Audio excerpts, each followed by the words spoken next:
Thank you for your valuable words, sir.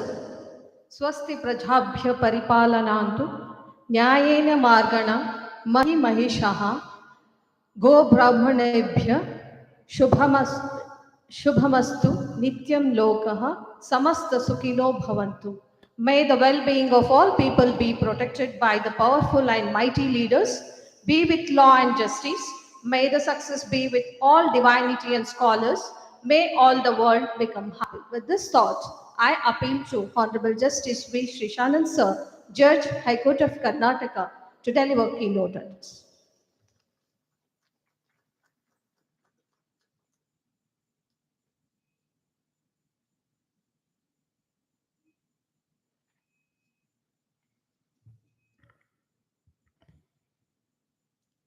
Good morning.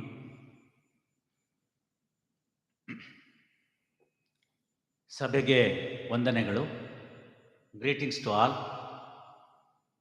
ಆಪಾದಮೌಳಿ ಪರ್ಯಂತಂ ಗುರುಣಾಂ ಆಕೃತಿಂ ಸ್ಮರೇತ್ ತೇನ ವಿಘ್ನಃ ಪ್ರಣಶ್ಯಂತಿ ಸಿದ್ಧ್ಯಂತಿ ಚ ಮನೋರಥಾಃ. Salutations to the great Maharshi Vignaneshwara. My salutation to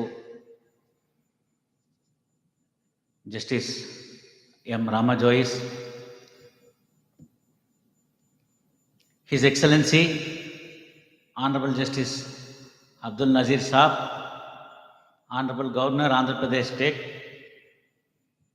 Professor Bhattu Satyanarayana, Vice Chancellor Central University of Karnataka, Basuraj Patil Sedam,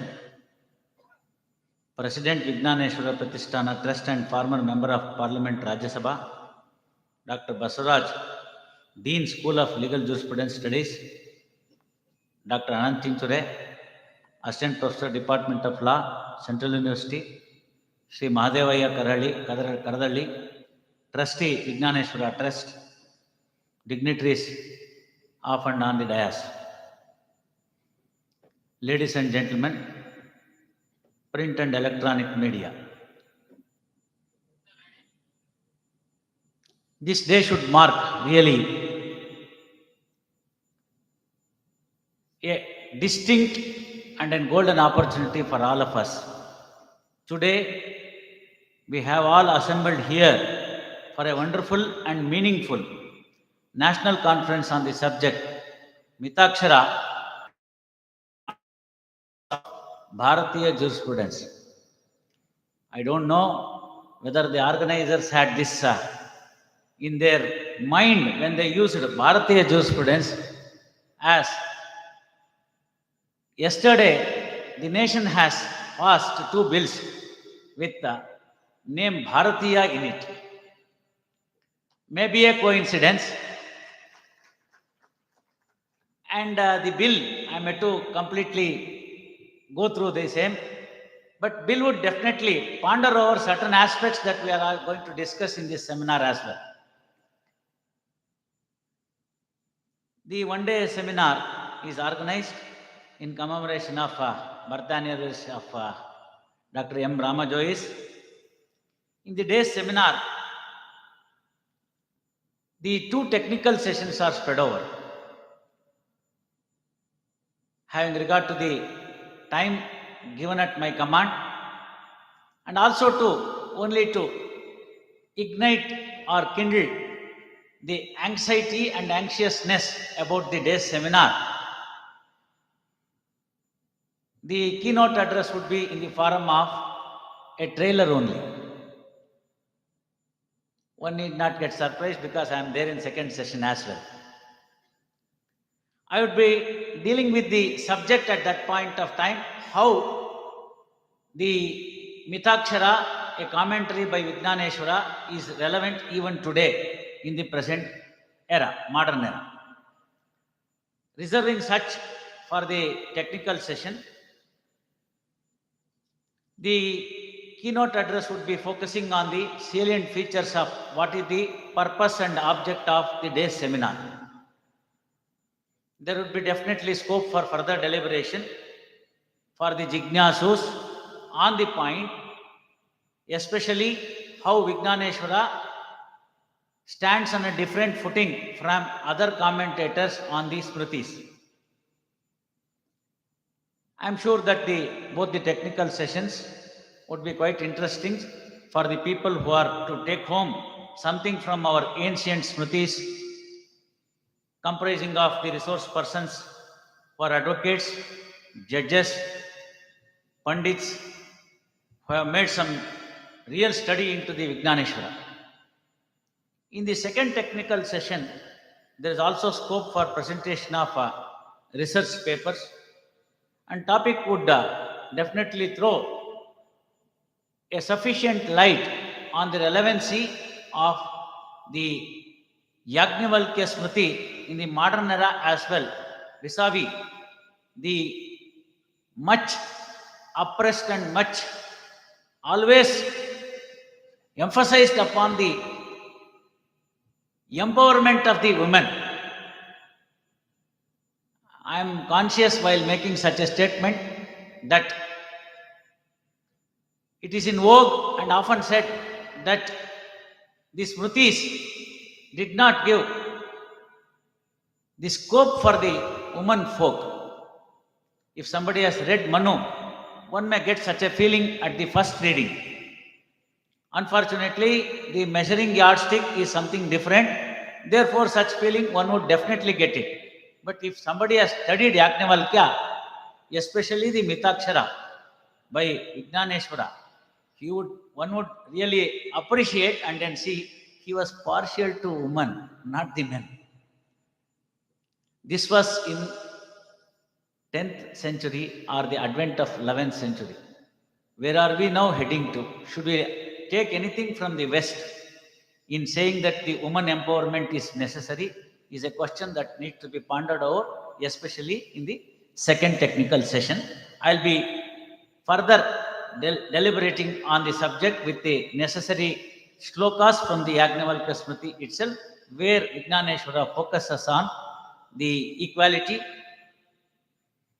Sarve Janaha Sukhino Bhavantu, Vasudhaiva Kutumbakam. All these important aspects are to be traced about our much flourished and well-versed jurisprudential aspects which are found in the Yajnavalkya Smriti and made known to the general public, whereby the Vijnaneshwara, the Mitakshara was now, after 18th century, is called a school of law.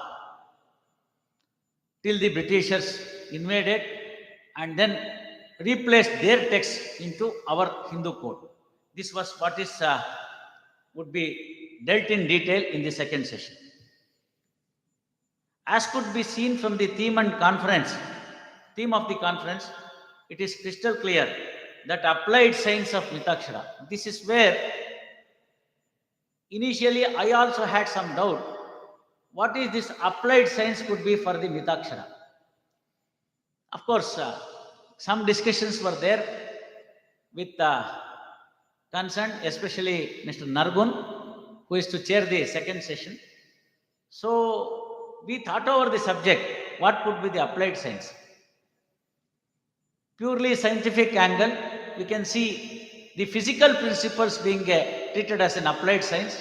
Some chemistry, some reactions, chemical reactions could be treated as an applied science, or some other scientific aspects could be made as applied science. Can a jurisprudence, a point of law, or a framework of law, or a thought in putting up the law subject, could there be an applied science?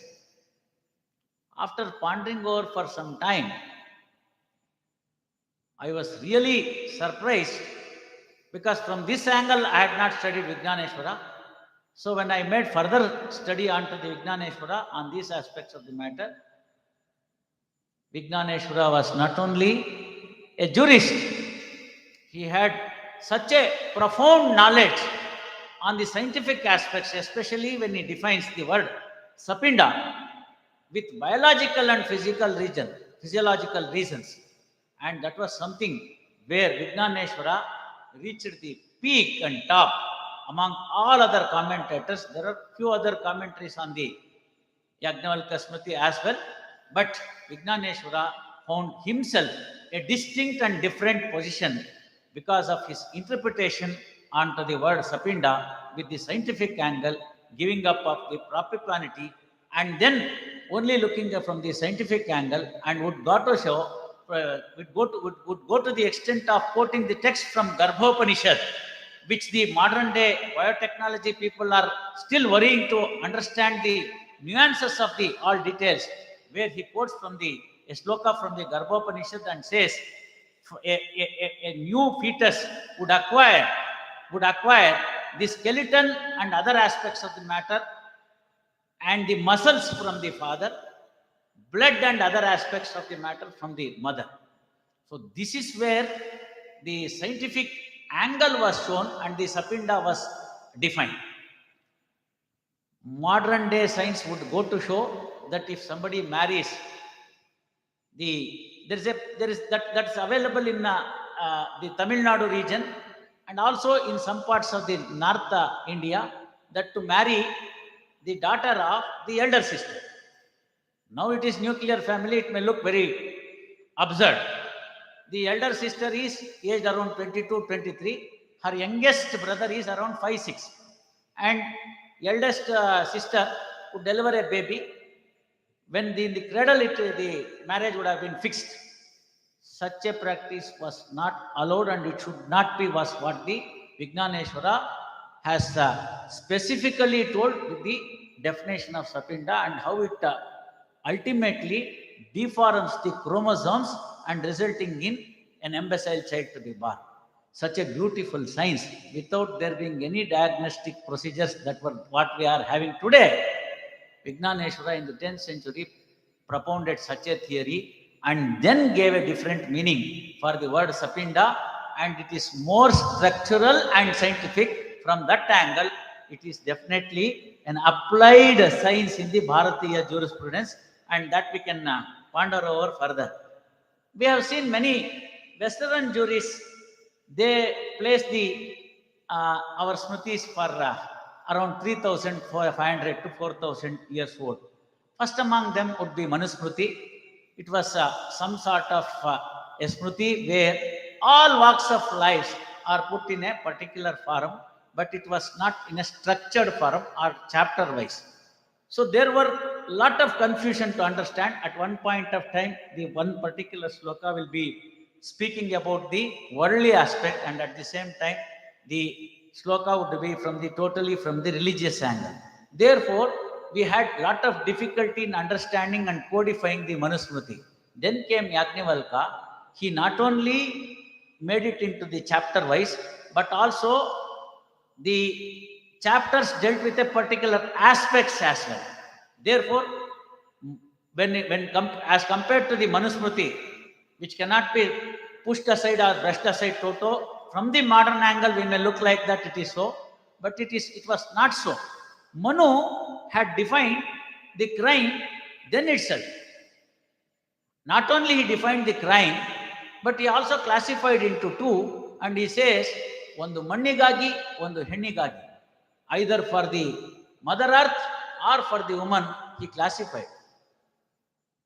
My dear friends, Kenny, a Western jurist, while trying to find the definition of the crime, made a research. At the advent of the 14th century, please mind, at the advent of the 14th century, Britishers did not know what the crime is. It's not my words, it is the words of the Kenny. And the primitive form of crime was traced into the advent of 14th century, and it was an action which was not a tortuous act, and therefore he should be brought before the court for taking some action for the bodily injury that has been caused by him. This act was traced by him as what is called felony. Till up to the 16th century, this word felony was there in their place. And in the 17th and 18th, they defined the crime for themselves, but forget to include it in our criminal procedure code. Therefore, if any student of law today says, in the criminal procedure code, or in the Indian penal code, or any other penal provisions, we don't have the definition for the crime. Where are we heading to? That is the time we must look back for our Shastra Smritis, where we have not only defined the crime, but also classified into two. These aspects of the matter are the treasure available with us. In the words of Rash Bihari Ghosh, who was a Dan on the question of mortgages, in 1890s, while writing the foreword on the question of mortgages, Rash Bihari Ghosh wrote, here is a country where the crops are ready for harvesting. Hardly I find a single soul with a sickle to harvest the same. If this was the situation in 1890s, what may be the situation in 2023? Therefore, I am of the opinion that such seminars, where what our forefathers left for us must be pondered over, and we not only we enjoy the benefits thereof, but also try to understand how structural was our system and what are the innovations that resulted in aberrating our well-structured system and the anomalies that we find today. The rift between the moral justice and legal justice. Because India, we know, we are all now doing it for what is called in accordance with law, because ours are law courts. We don't have a system like in England where common law system is there. So these are all the areas which need to be. We find that this man is guilty, but we don't have any penal provisions to punish him. Such a thing is, such confusions are there because it is blended. British jurisprudence is blended into the Indian culture, and there is a mismatch with all these things. All these aspects of the matter are to be pondered over. I am sure the Central University, comprising of students from across the country, are the beneficiaries here. And though we are discussing it in the four walls of the Kalburgi district, I am sure the discussions and the cream out of would resonate itself across, not only across the country, across the globe as well, to ponder over and cherish the values that we had and values we are having and how it is practically applicable. These are all the aspects that we are going to now bestow in our technical sessions, especially when we deal with Mitakshara on Yajnavalkya Smriti. With this words given the time at my command, I would rest myself with the keynote address. I am sure that I might have done justice to the keynote address. We will be in a position to discuss further in the sessions to come on the other aspects of the matter. I would also leave about 10 minutes for the question and answer session after my session is over. I sincerely hope and trust that the seminar would cater to the needs of the inquisitive souls who are physically present here, and also people who are watching this program one-day seminar through virtual mode as well. I profusely thank the organizers for affording an opportunity for me to take you all to the insight into the subjects that would be pondered over in the technical sessions, and this keynote address is only bird's eye view. Thank you one and all.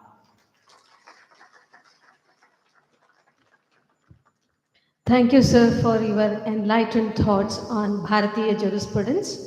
Now, I request Honorable Vice Chancellor, Professor Bhattu Satyanarayan, sir, to have presidential remarks.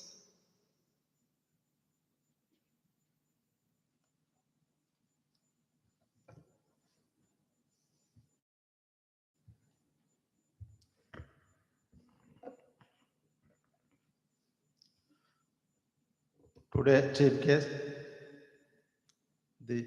His Excellency Justice Abdul Nazurji, the Honorable Governor of Andhra Pradesh, and Chancellor of Universities of Andhra Pradesh, and also a former Judge of Supreme Court.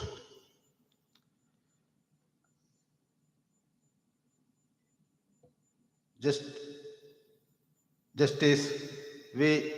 Sri Shanandaji, the keynote speaker today,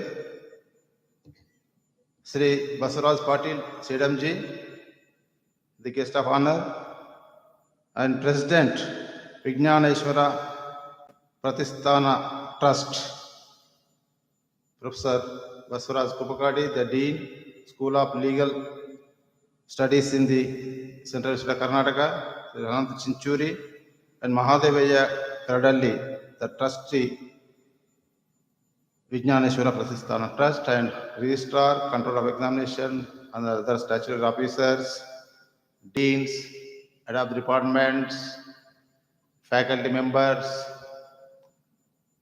the participants, the research scholars, students, press, and the other guests. So I'm very happy to host this national conference on Mitakshara, that is Applied Science of Bharatiya Jurisprudence, in collaboration with the Vijnaneshwara Pratisthana Trust.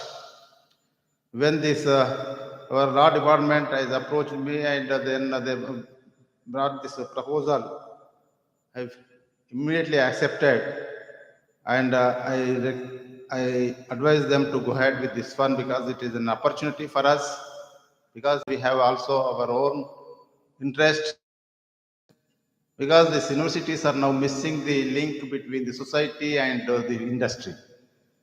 This is the need of the hour.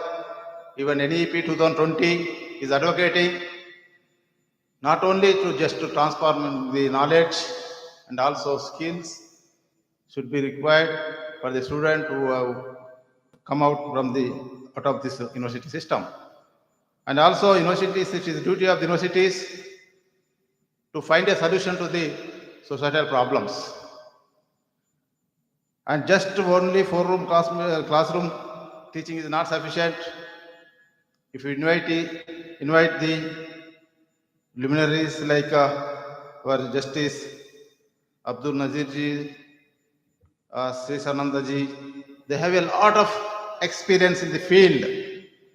The last students just to go by the test knowledge is not sufficient. The field experience is required. When they interact, when they listen to these luminaries, they can learn more things which they cannot find in the textbooks. So where the university can have that opportunity.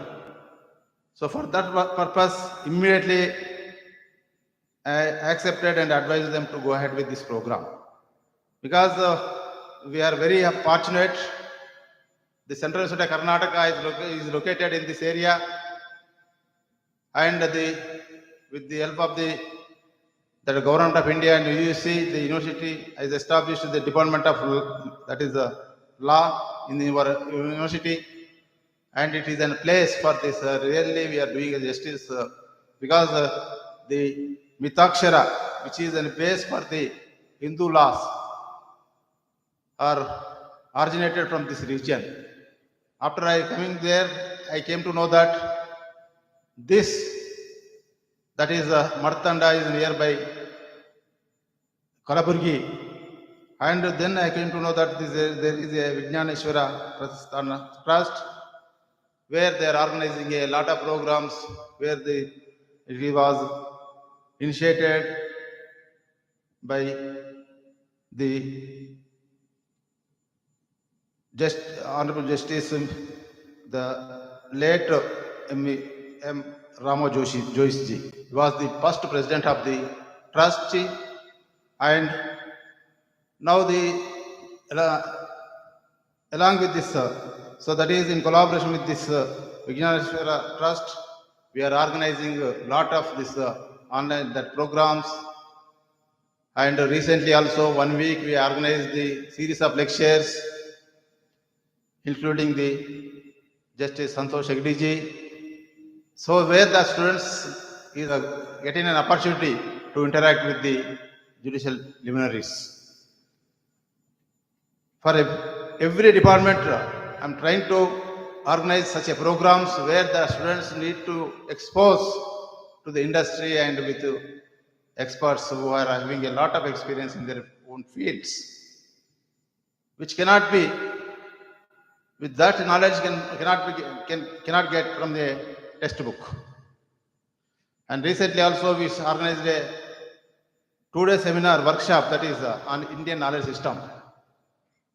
We find a lot of information, knowledge in our ancient period where we are missing. We are not going through that one.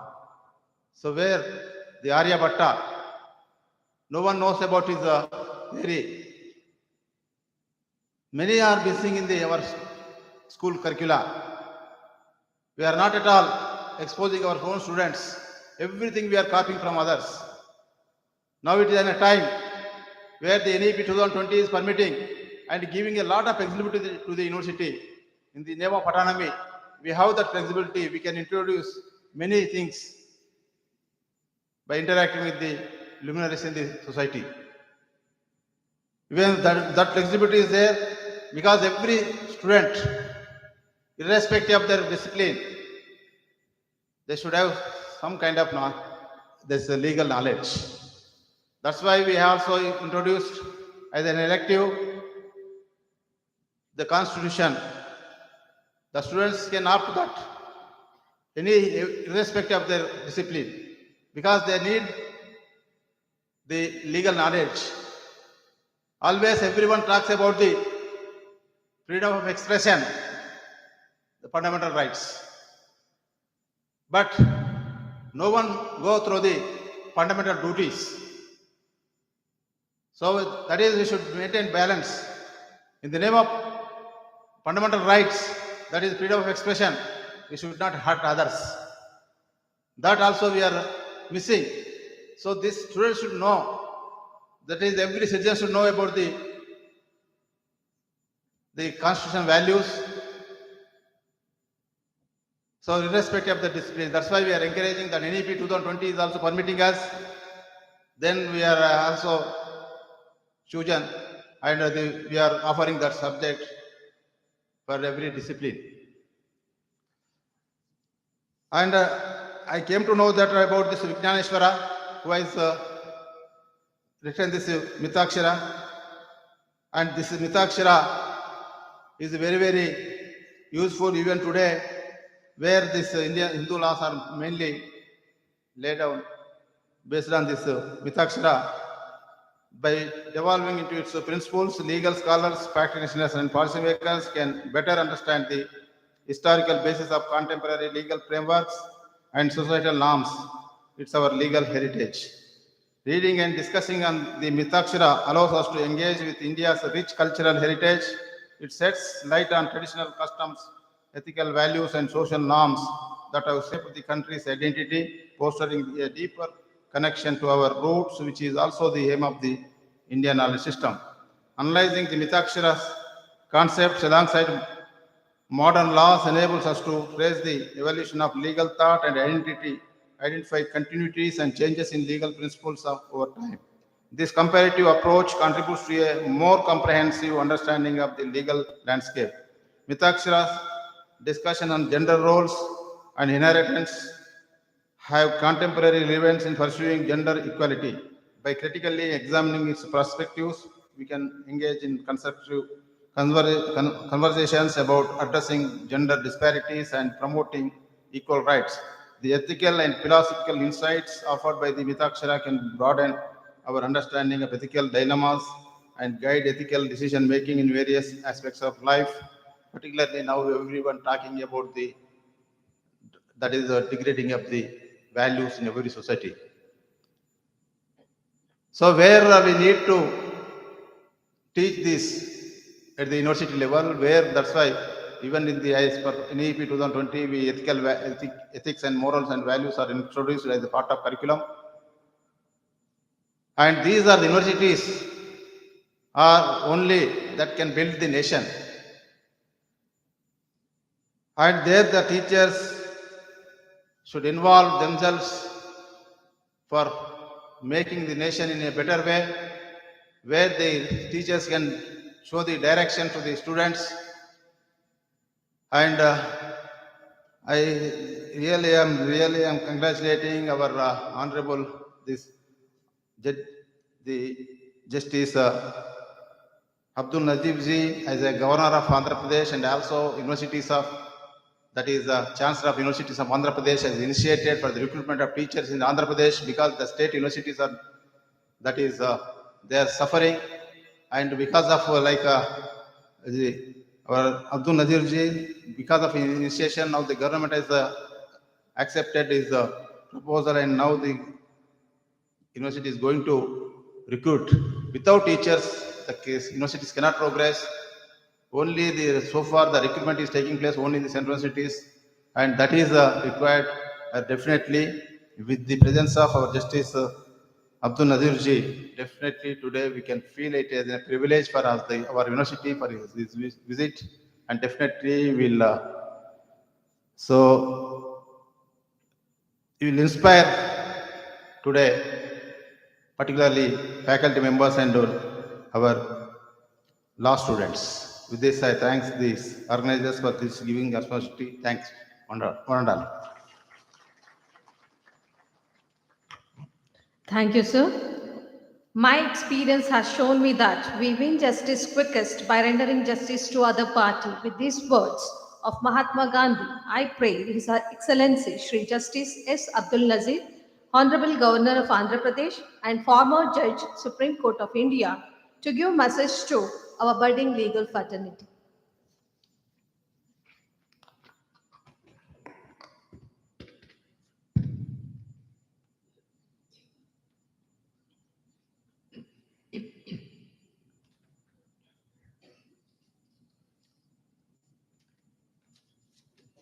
Honorable Shri Justice V. Srishananda, Judge High Court of Karnataka, Professor Battu Satyanarayana, Vice Chancellor, Central University of Karnataka, Shri Basavaraj Patil Sedamji, President Vijnaneshwara Pratisthana Trust, Dr. Basavaraj M. Kubakaddi, Dean School of Legal Jurisprudence Studies, Dr. Anant D. Chinchure, Assistant Professor, Department of Law, Shri Mahadevaya Karadalli, Trustee Vijnaneshwara Pratisthana Trust, my dear students, faculty and staff members of Central University of Karnataka, respected guests, members of the Vijnaneshwara Pratisthana Trust, I extend my warm greetings to you all. It gives me immense pleasure to be here among the legal luminaries and to participate in today's national conference on Mitakshara, Applied Science of Bharatiya Jurisprudence, organized by the Central University of Karnataka and Vijnaneshwara Pratisthana Trust in commemoration of the birth anniversary of Honorable Dr. Justice M. Rama Jois, former Chief Justice of Punjab and Haryana High Court and founder of Vijnaneshwara Pratisthana Trust. I consider it an honor and privilege to participate in today's conference, and I thank the organizers for having invited me to be a part of this national conference. Honorable Dr. Justice M. Rama Jois, former Chief Justice of Punjab and Haryana High Court and founder of Vijnaneshwara Pratisthana Trust, was an accomplished jurist and an authority on ancient Indian jurisprudence, having authored several books on the subject. He advocated throughout his life the importance and relevance of Bharatiya Nyaya Darshana and Raj Dharma. Friends, before starting the speech, I must tell you that I am immensely benefited by the speech of Honorable Justice Srishananda. Actually, due to paucity of time, I may not be able to stay till evening. Otherwise, I would have loved to stay along with you perhaps. But I will be touching the basics because I am not a scholar in Sanskrit like my brother, Honorable Justice Shishananda, ಅವರೆಲ್ಲ ಅರ್ದು ಕುಡಿದು ಬಿಟ್ಟಿದ್ದಾರೆ. You will be benefited by that, but I will be dealing only in basics, right? As many learned dignitaries present here would agree with me, the Mitakshara is a vibriti, that is legal commentary, on the Yajnavalkya Smriti, best known for its theory of inheritance by birth. It was written by Vijnaneshwara, a scholar in the Western Chalukya court in the late 11th and early 12th century. On the other hand, Dayabhaga, written by Jimutavahana, is considered to be a digest of all Smritis. Both of them are considered to be main authorities on Hindu law from the time the British began administering the laws in India. According to the inscription found at Kalingeshwara temple in Martur village, Vijnaneshwara lived at Martur near Kalburgi near the end of 11th century during the reign of Vikramaditya VI of the Chalukya dynasty of Kalyani, one of the great rulers of the Deccan region. He was a profound student of Mimamsa system, a system of exegetical thought focused on critical explanation and interpretation of Vedas. Historically, Vijnaneshwara was attempting to clarify and explain parts of the Yajnavalkya Smriti, and he was criticizing and discussing earlier commentaries on the same text in an attempt to reconcile differences and further explain the meaning and significance of the text. Vijnaneshwara's commentary is similar to a digest or nibandha, in which he makes an attempt to draw into the commentary of outside opinions about the same passages of the text which he is commenting on.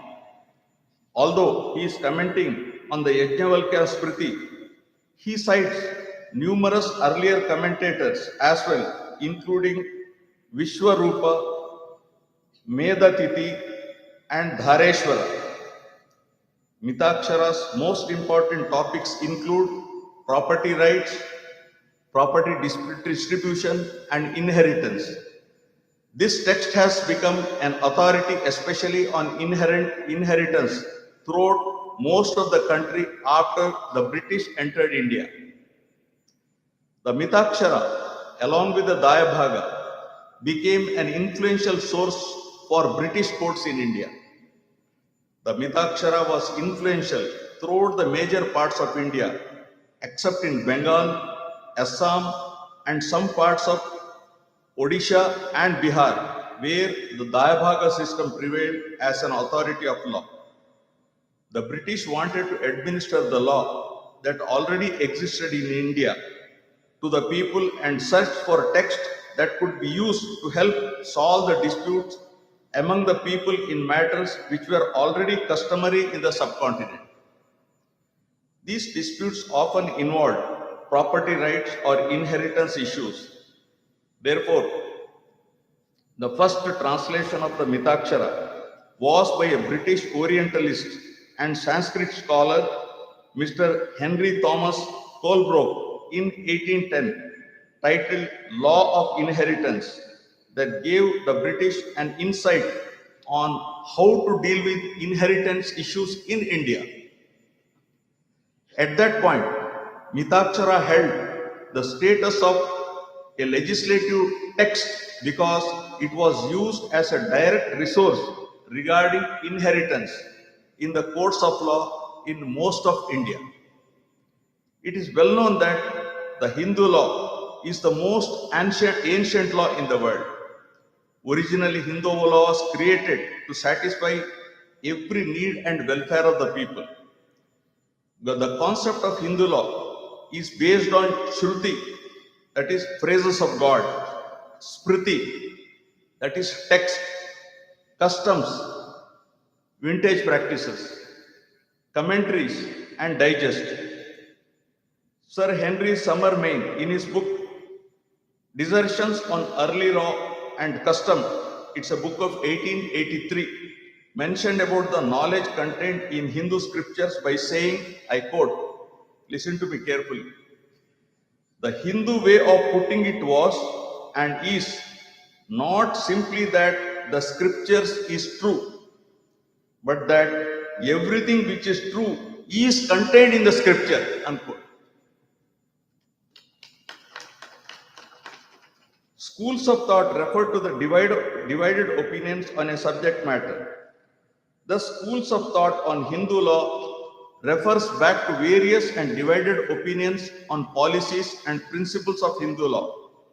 Mitakshara and Dayabhaga are two major schools of thought on Hindu law which have widened the scope of Hindu law and explicitly contributed to its development.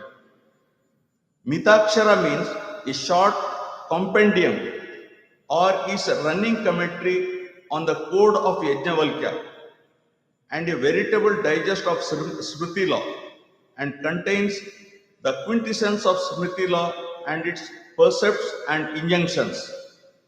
Smriti is regarded as one of the most important Hindu legal texts. The literary meaning of the word Smriti is something that has been remembered. Smriti's subject matter is derived from sages' memories. The sages preserved the sacred revelation in their memories. Vijnaneshwara analyzes and discusses the text of Yajnavalkya sometimes at considerable length. Mitakshara is one of the vital schools and has very wide jurisdiction. However, different parts of the country practice law differently because of the different customary rules followed by them. At the root was the general family welfare or promotion of the family as a unit for which the personal interest of the family members could be sacrificed.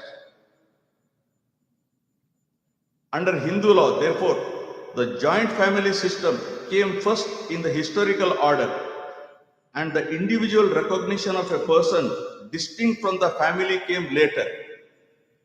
The ancient system generally treated property acquired by members of the family as family property or the joint property of the family, with family members having one or other right over it. With gradual transformation of the society and recognition of the members of the family as independent in their own right, the concept of separate property and rules for its inheritance were developed.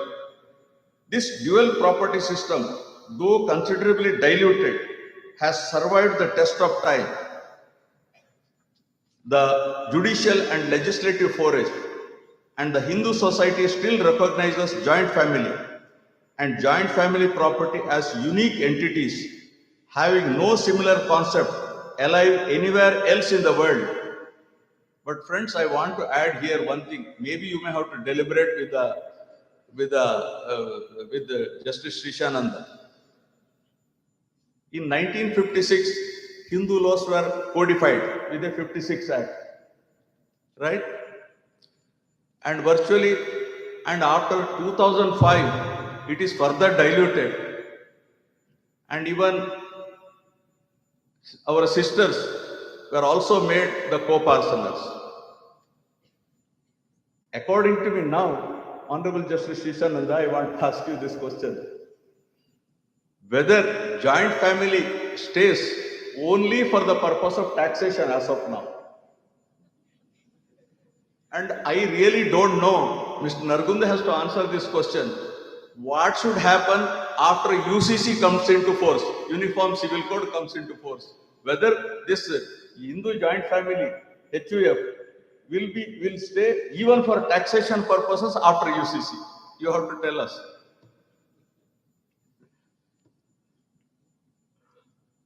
And permission. It all depends upon section 81 of the Income Tax Act.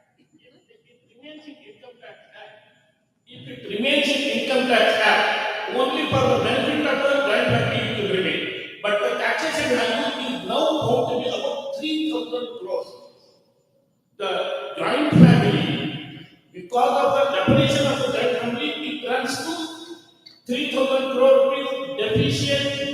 fund will be given to the government of India.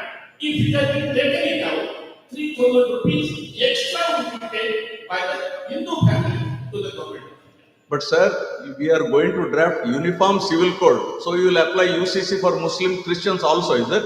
Sorry, joint family for Muslims and Christians also. Because you need to have uniform and not common civil code. Please understand this.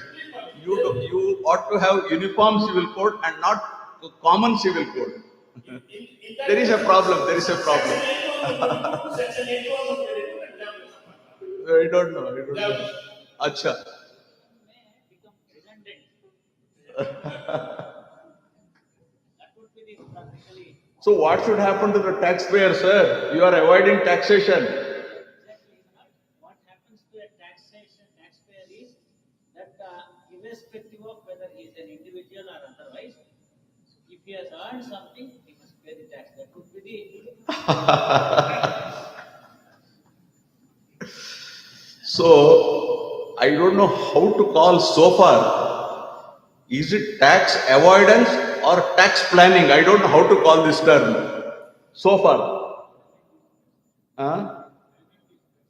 Planning is better, not avoidance. My lord, on this issue, just 1 minute more.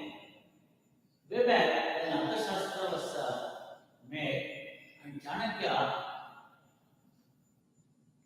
ultimately tells the Chandragupta, look here, the tax that you are now imposing on the subject is also important for the government because we are speaking in central industry. Is like water evaporating from the sea, forming the cloud. Then bone निकल के river बन के वापस सागर को मिल जाता है. So if you are earning from the resources of this country, irrespective of whatever the land, you must pay back to the country. This is the system that then the Chandragupta was told by Chandragupta. If you realize that I am making use of this country, I am utilizing the resources of this country, I must pay back to the country. If this is the system, no avoidance from anybody. Everybody is interested in paying the tax. But the cumbersome process that is there, people are trying to avoid.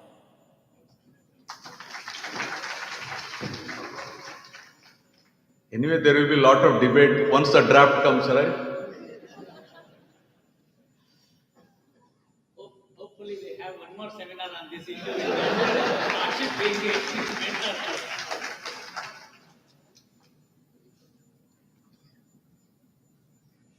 So let me continue.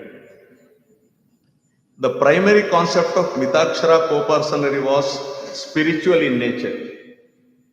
A co-personer in relation to the father is a person who can offer spiritual salvation by performance of funeral rites, which was the son of a son. And I don't know whether the son of a grandson, I don't know whether he can be included here. not only son of a son, even daughter of a son. Because that is where 2005. Why not daughter of a daughter? Daughter of daughter also. Then it is predeceased daughter. Because the time that they are admitted, in the Mitakshara, it has to go in that fashion. Predeceased daughter would be. Co-personally, as Lordship rightly put it, the word co-personally has lost its significance because it is no more a linear distance from the name. That's the only point. As I earlier said, 56 Act virtually has, except to some extent in Section 6, I think something is stayed, something was retained. Because of the date, because of the date, operational date. Now that has also gone after 2005 2005. and Vinita Sharma's case. Yes, but only point is if the alienation has become final, the doctrine of finality would have. A co-personer in relation to a father is a person who can offer spiritual salvation by performance of funeral rites, which was the son of a son, and a consequence of it, they are conferred a right by birth in the property of the father. This religious aspect is associated primarily with relationships and spiritual benefits and not merely from the property perspective. This is very important. And was totally sidelined later by the legal aspect. A person is the exclusive owner of his self-acquisitions, and no one else, including his family members, has the legal power to restrict his rights over the separate property, save in accordance with law. However, under Hindu law, where a person possesses an interest in ancestral or co-personal property, he is not the sole owner of it, and his son and son of his son acquire a right by birth in this property. All such sons, grandsons, irrespective of their numbers, will be co-personal, with him having joint ownership in his property. Presently, the concept of co-personality is linked with the ownership of the property. The jurisprudence of ancient India was shaped by the concept of dharma, or rules of right conduct, as outlined in the various manuals explaining the Vedic scriptures such as Puranas and Smritis. The king had no independent authority but derived his powers from dharma, which he was expected to uphold. In the Manava Dharma Shastra, the ancient sage Manu prescribes 10 essential rules for observance of dharma. Patience, that is dhriti, forgiveness, kshama, piti or self-control, dama, honesty, asteya, sanctity, chanj, control of senses, very important, indriya nigraha, reason, dhi, knowledge or learning, vidya, truthfulness, satya, and absence of anger, krodha. Manu further writes that non-violence, truth, non-coveting, purity of body and mind, control of senses are the essence of dharma. Therefore, dharmic laws govern not only the individual but all in the society. In particular, the Manusmriti was the first to adopt the term Vyavahara Padas. The 18 titles of law or grounds for litigation deal primarily with matters of king, state, and judicial procedure. So the concept of dharma ruled Indian civilization from the Vedic period. From king to his last servant, everyone was bound by dharma. Therefore, three sources of dharma: Vedas, Smritis, and Acharas. Manusmriti, Yajnavalkya Smriti are best examples of Smritis, which are all still relevant even in the 21st century. Achara means customary law, which is followed by a particular group or community. We use achara on the issue where the Vedas and Smritis are silent. These three sources, also known as Holy Trinity, and together they constitute the ancient Hindu law. Dharma follows the law of natural justice. These laws are considered divine and cover all facets of society, whether it is political, social, religious, or spiritual duty of a person. Dharma makes the life of an individual complete and civilized. In Mahabharata, Yudhishthira tells Bhishma that whatever creates conflict in adharma, let me repeat, whatever creates conflict in adharma and whatever puts an end to conflict and brings about unity and harmony is dharma. Honorable Dr. Justice Ramajoyce, in his book Ancient Indian Law, Eternal Values in Manusmriti, outlined that according to Manusmriti, Vedas constitute the first and foremost source of dharma. He further clarified that Rigveda and Atharveda are incorporated in the Charter of Equality. Any rule found in the Smritis and Puranas, or a rule which had become a custom but is inconsistent with the fundamental rules of Vedas, has to be rejected as adharma. Sri Markandeya Kadju, in his address on the topic, the importance of Mitakshara in 21st century, it is reported in 2005 SCC, and I quote, there is a clear demarcation between law and religion in Yajnavalkya Smriti, which is not to be found in Manu Smriti. This demarcation between law and religion itself is a great advance over Manusmriti. Thus, the Yajnavalkya Smriti marks a tremendous advance in law over Manusmriti. Law is now clearly separated from religion, analogous to the Roman law or to the positivist jurisprudence in the 19th century of Bentham and Austin, I unquote. He further elaborated that Yajnavalkya Smriti is shorter and more liberal, particularly towards women, than Manusmriti. My brother has a big task in the evening. You have to justify.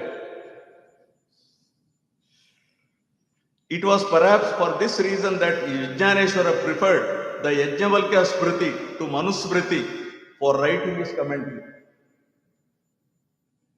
The Mitakshara was accepted as an authoritative text on Hindu law due to its tremendous scholarship, logical analysis, and the sheer force of intellect of its author. According to him, Vijnaneshwara struck a totally new note in the development of Hindu law and made it secular, and this has great importance for the 21st century when secularism is absolutely essential for the unity and progress of the nation. The contribution of ancient Bharatiya jurisprudence towards the understanding of modern law and jurisprudence cannot be ignored. Famous English jurist John Dawson May recognized the importance of Hindu law when he states, and I quote, Hindu law has the oldest pedigree of any known system of jurisprudence. And even now, it shows no signs of decrepitude, unquote. Hindu system of jurisprudence has been in existence for over 5,000 years and has continued to govern the social and moral fabric of Hindu life. Before concluding, I would like to quote the famous American writer Mark Twain, who once said, and I quote, India is the cradle of human race, the birthplace of human speech, the mother of history, the grandmother of legend, and the great grandmother of tradition. Our most valuable and most constructive materials in the history of man are treasured up in India only. Thank you all, Jay.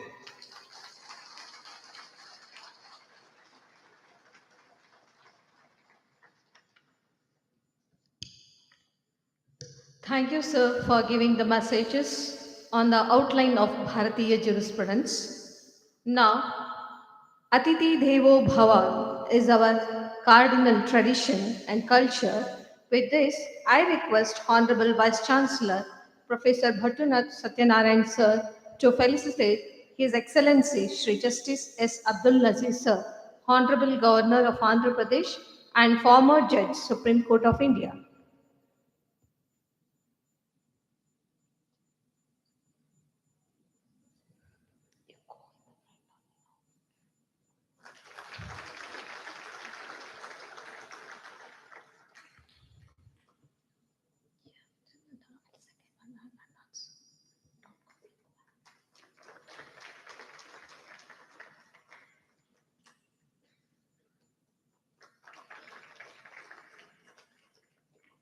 Thank you, sir.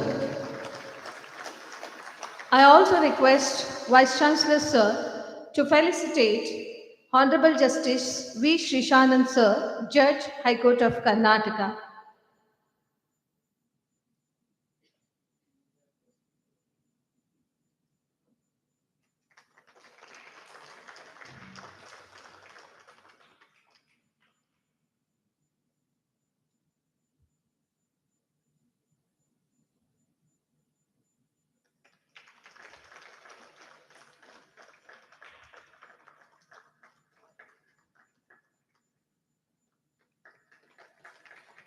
Thank you, sir.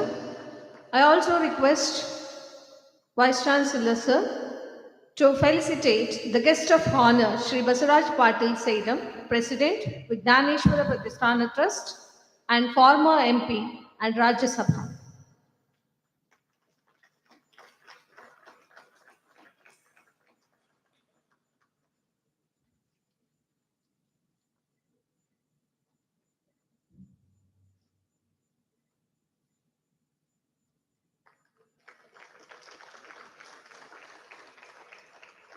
Thank you, sir.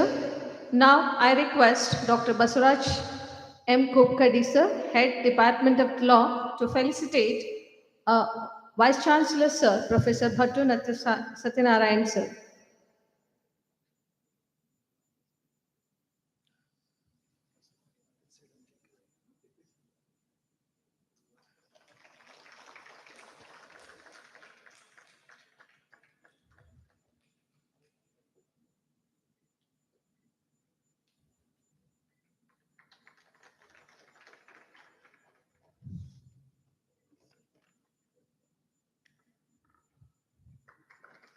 Thank you, sir. And now I call upon Sri Mahadevaya Karadalli, sir, Trustee, Vignaneshwara Pratisthana Trust, to have vote of thanks.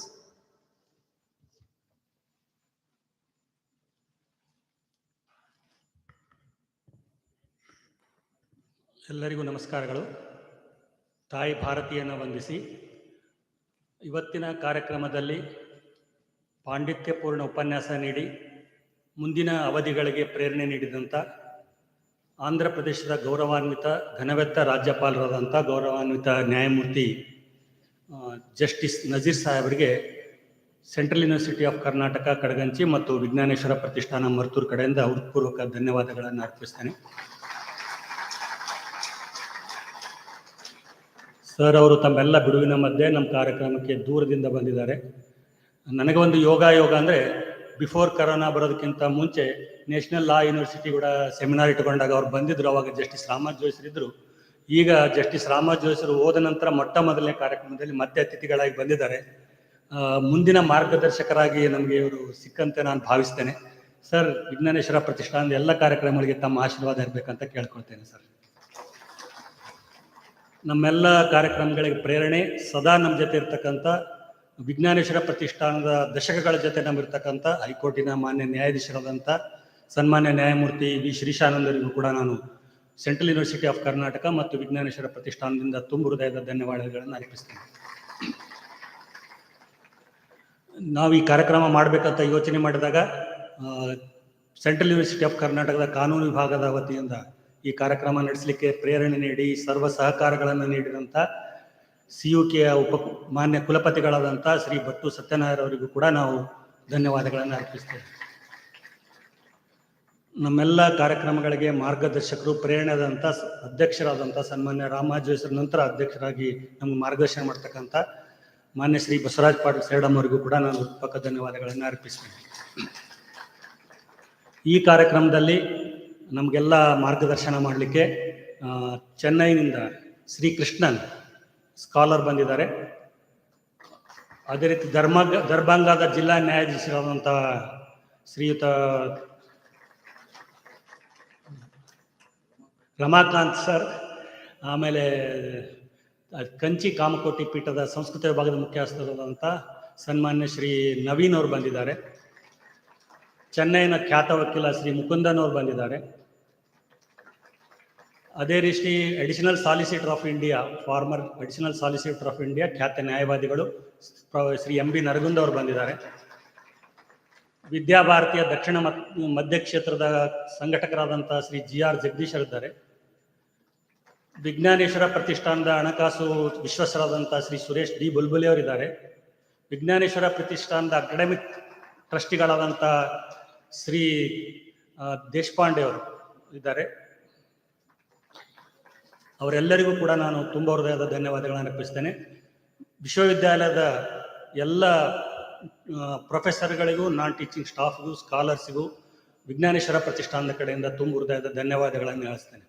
ಅದೇ ರೀತಿ ಈ ಕಾರ್ಯಕ್ರಮ ವ್ಯವಸ್ಥೆಗೊಳಿಸಿ ಪ್ರಚಾರ ಮಾಡಿದಂಥ ಮಾಧ್ಯಮದವರಿಗೂ, ಈ ಕಾರ್ಯಕ್ರಮದಲ್ಲಿ ಭಾಗವಹಿಸಿದಂಥ ದೇಶದ ಬೇರೆ ಬೇರೆ ಕಡೆಯಿಂದ ಬಂದಂಥ ವಿದ್ಯಾರ್ಥಿಗಳಿಗೂ, ಕಲ್ಯಾಣ ಕರ್ನಾಟಕದ ಎಲ್ಲ ಕಾನೂನು ವಿದ್ಯಾಲಯದ ಪ್ರಾಚಾರ್ಯರು, ವಿದ್ಯಾರ್ಥಿನಿಯರಿಗೂ ನಾವು ಧನ್ಯವಾದಗಳನ್ನು ಅರ್ಪಿಸ್ತೇವೆ. ಮಾನ್ಯ ಗೌರವಾನ್ವಿತ ರಾಜ್ಯಪಾಲರು ಬಂದಾಗ ಕಾನೂನು ವ್ಯವಸ್ಥೆಗೋಸ್ಕರ ಸಹಕಾರ ನೀಡಿದಂಥ ಮಾನ್ಯ ಸೂಪ್ರಿಟೆಂಡೆಂಟ್ ಆಫ್ ಪೊಲೀಸ್ ಬಂದಿದ್ದಾರೆ. ಅವರ ಎಲ್ಲ ಸಹಕಾರಿಗಳಿಗೂ ಕೂಡ ನಾನು ವಿಜ್ಞಾನೇಶ್ವರ ಪ್ರತಿಷ್ಠಾನ ಮತ್ತು ಸೆಂಟ್ರಲ್ ಯೂನಿವರ್ಸಿಟಿ ಆಫ್ ಕರ್ನಾಟಕದಿಂದ ಧನ್ಯವಾದಗಳನ್ನು ಅರ್ಪಿಸ್ತೇನೆ.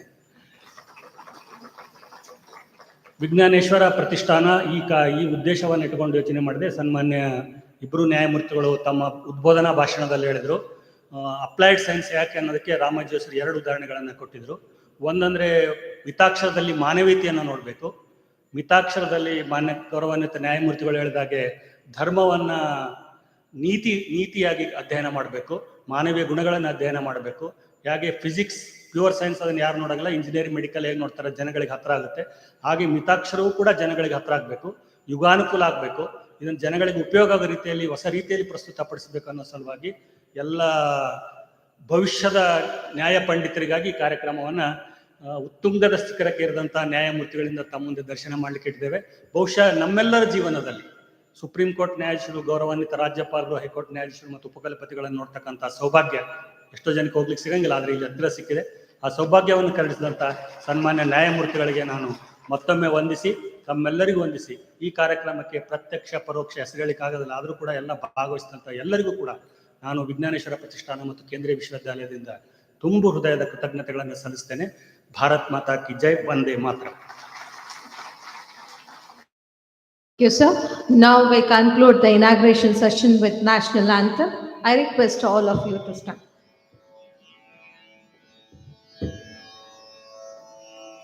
जनगण मन अधिनायक जय हे भारत भाग्य विधाता, पंजाब सिंध गुजरात मराठा द्राविड उत्कल गंगा, विंध्य हिमाचल यमुना गंगा उच्छल जलधि तरंगा, तव शुभ नामे जागे तव शुभाशिष मागे, गाहे तव जय गाथा। जनगण मंगलदायक जय हे भारत भाग्य विधाता, जय हे जय हे जय हे, जय जय जय जय हे।